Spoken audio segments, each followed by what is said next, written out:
សួស្តីអ្នកនរគ្នាថ្ងៃនេះខ្ញុំនាំអ្នកនរគ្នាឲ្យស្គាល់វ៉ាន់ប្រុសដែលគាត់ជាអ្នកស្ម័គ្រចិត្តអន្តរជាតិម្នាក់នៅប្រទេសបារាំងហើយថ្ងៃនេះយើងនឹងទៅស្គាល់អំពីប្រវត្តិអប់រំរបស់គាត់ក៏ដូចជាថាតើបទពិសោធន៍របស់គាត់ក្នុងការស្ម័គ្រចិត្តអន្តរជាតិនៅប្រទេសបារាំងហ្នឹងគាត់បានរៀនសូត្រអ្វីខ្លះហើយតើគាត់ធ្វើយ៉ាងម៉េចដើម្បីបានមកស្ម័គ្រចិត្តនៅប្រទេសបារាំងបាទសួស្តីអ្នកនរគ្នាខ្ញុំបាទឈ្មោះវ៉ាន់ប្រុសហើយសប្តាហ៍ថ្ងៃហ្នឹងគឺ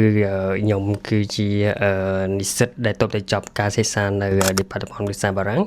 នៅកម្ពុជាហើយឥឡូវហ្នឹងគឺខ្ញុំនៅប្រទេសបារាំងដែលខ្ញុំមកចុះធ្វើបេសកកម្មមួយគេហៅថាបេសកកម្ម Service Civic International ដែលខ្ញុំចុះធ្វើរយៈពេល7 ខែនៅក្នុងតំបន់ខាង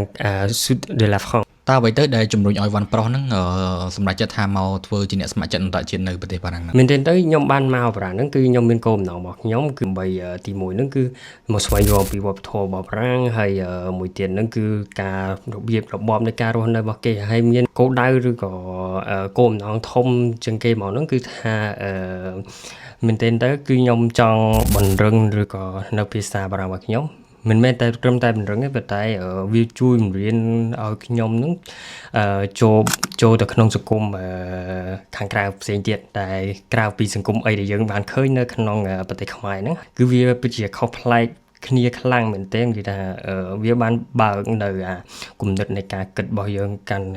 បន្ថែមទៀតដោយសារតែយើងនៅខ្មែរយើងអាចដឹងថាតើវប្បធម៌ការរស់នៅរបស់គេបែបម៉េចឬក៏ការញ៉ាំចុក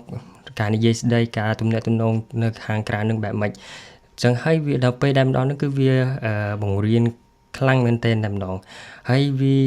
វាមិនមែនត្រឹមតែជា mission ឬក៏បេសកកម្មមួយដែលគ្រាន់តែធ្វើនៅសាលាទេគឺវាក៏ជាបទពិសោធន៍ថ្មីមួយសម្រាប់ខ្ញុំបន្ទាប់ពី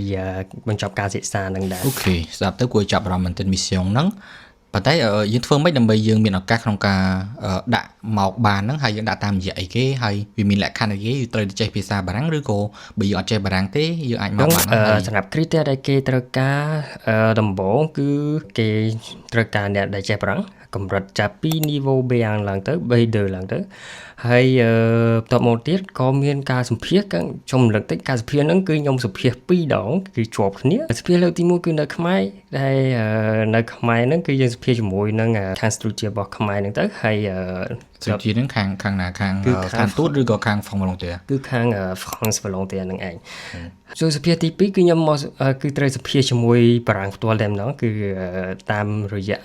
អនឡាញពីចម្ងាយគឺពេលហ្នឹងមានអារម្មណ៍ថាភ័យបន្តិចដែរបើតែយើងធ្លាប់មានបទពិសោធន៍ក្នុងការធ្វើវាព្រោះខ្ញុំធ្វើវាគឺ3ដងដើម្បីចឹងមានថាធ្លាប់ដាក់មកហើយប៉ុន្តែអត់បានជោគជ័យទៅជោគជ័យលើកហ្នឹងឬក៏យ៉ាងម៉េច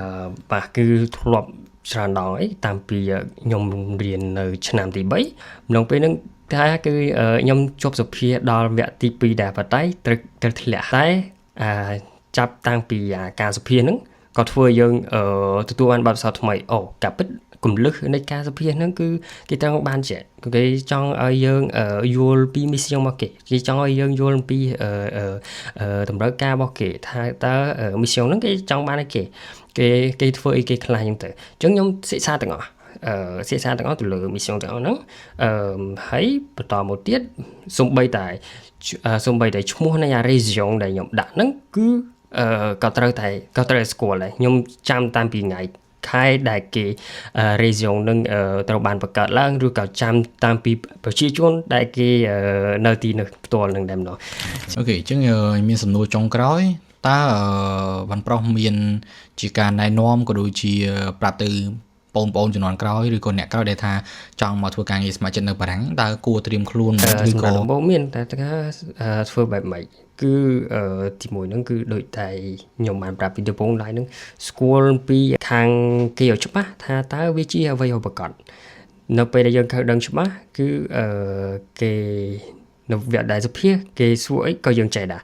ចឹងអានឹងឯងគឺជាគន្លឹះមួយដែលវាសំខាន់យើងមកហ្នឹងគឺមិនមែនត្រឹមតែមកធ្វើការងារដែរស្ម័គ្រចិត្តហ្នឹងទេគឺយើងមករៀនហ្នឹងដែរគឺគេមានវគ្គបំពន់គេមានវគ្គសម្រាប់ឲ្យយើងធ្វើនៅកម្រោឯផ្សេងហ្នឹងទៅអូខេអញ្ចឹងចុងក្រោយវត្តប្រុសអាចពិពណ៌នាពីបទពិសោធន៍ខ្លួនឯងហ្នឹងត្រឹម ពាក្យ3ម៉ាត់ឬក៏ពាក្យ3 clear ណាថាពេលតាក់ទងជាមួយជីវិតជាអ្នក volunteer អន្តរជាតិហ្នឹងជាអ្នកស្ម័គ្រចិត្តអន្តរជាតិហ្នឹងគិតថាវាស័ក្តិសមក្នុងការពិពណ៌នាអំពីបទពិសោធន៍មួយហ្នឹង តស៊ូព្យាយាមគង់តែបានសម្រេចគឺថាមានមួយទៀតហ្នឹងគឺតែគេនិយាយថា avoir la motivation c'est bien mais c'est encore bien avoir la discipline យើងមាន motivation មានការតាំងចិត្តវាល្អហើយប៉ុន្តែបើមាននៅ discipline វិន័យរបស់យើងកាន់តែល្អជាងនឹងតាមទៀតអញ្ចឹងវាជាពាក្យមួយដែលចង់ជូនពរទៅអ្នកដែលស្ដាប់ទាំងអស់គ្នានឹងដែរ អូខេអញ្ចឹង